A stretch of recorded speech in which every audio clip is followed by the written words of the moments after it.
Assalamualaikum warahmatullahi wabarakatuh. Selamat datang ke perbintangan projek ilmiah tahun akhir saya. Nama diberi Farah Azira binti Abdul Rahman, nombor metrik S56439 dan penyelidik saya ialah Cik Nur Fatimah binti Cik Sulaiman. Saya merupakan pelajar tahun akhir Universiti Malaysia Terengganu. Ini membentangkan projek ilmiah tahun akhir saya yang bertajuk Faktor Kemiskinan Keluarga terhadap Tahap Pendidikan dan Pendapatan di Luar Bandar.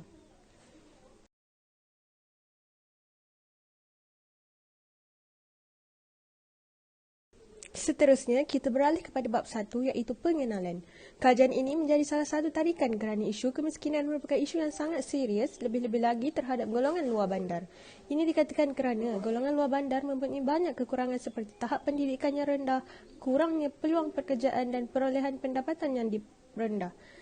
Oleh itu, kajian ini dilakukan bertujuan untuk mengenal pasti faktor-faktor yang mempengaruhi kemiskinan di luar bandar dan tahap pendidikan mereka.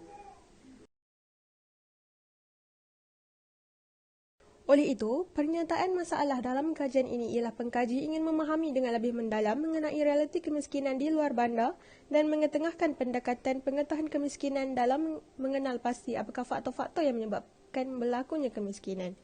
Pengkaji ingin mengetahui tahap pencapaian ketua isi rumah yang menyebabkan berlaku kemiskinan. Hal ini dikatakan kerana tahap pendidikan merupakan pendorong kepada pekerjaan pada masa kini.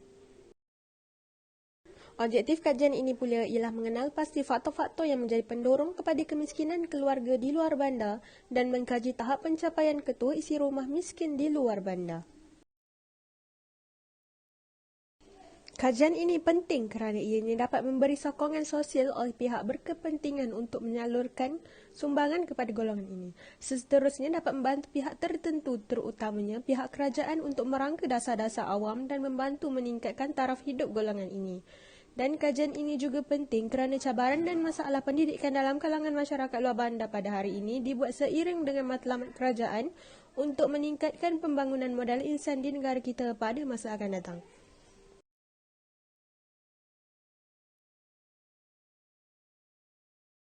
Seterusnya kita beralih kepada bab kedua iaitu kajian literatur dan kerangka teori.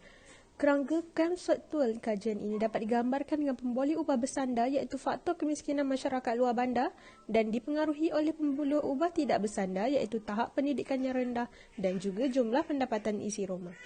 Hal ini akan menghasilkan satu kesan di mana dapat meningkatkan peluang pendidikan masyarakat luar bandar dan dapat meningkatkan pendapatan para peladang.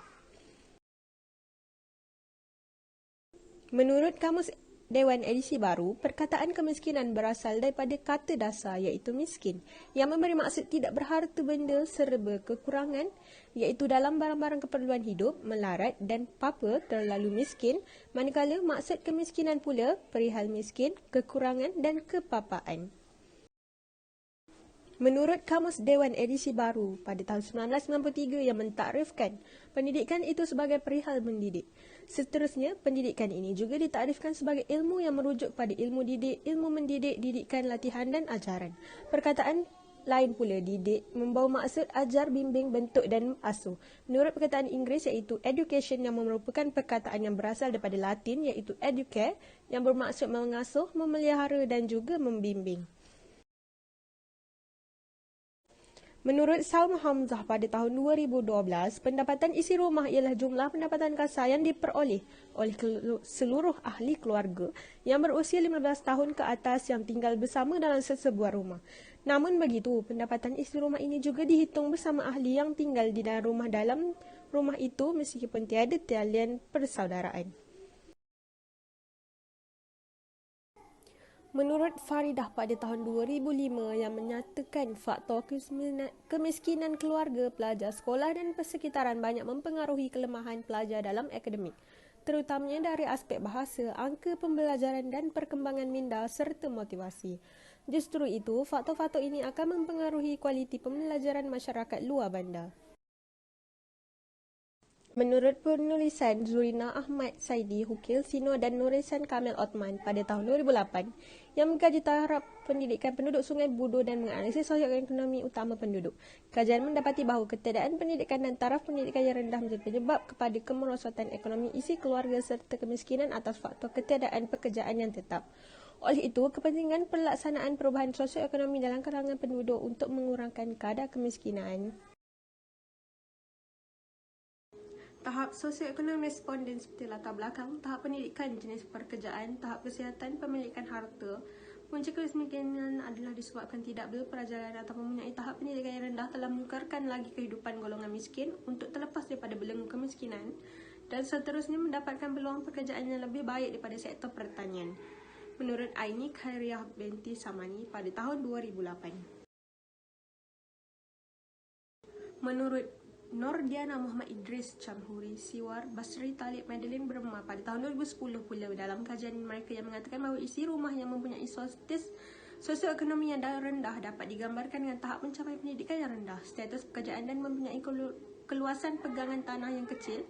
Hal ini menunjukkan faktor keluasan tanaman, pendapatan teras dan sampingan serta penyertaan dalam persatuan, kecekapan teknik dan penggunaan teknologi telah menyumbang pada peningkatan pendapatan para petani dan mengurangkan masalah kemiskinan dalam kalangan pengeluar pertanian.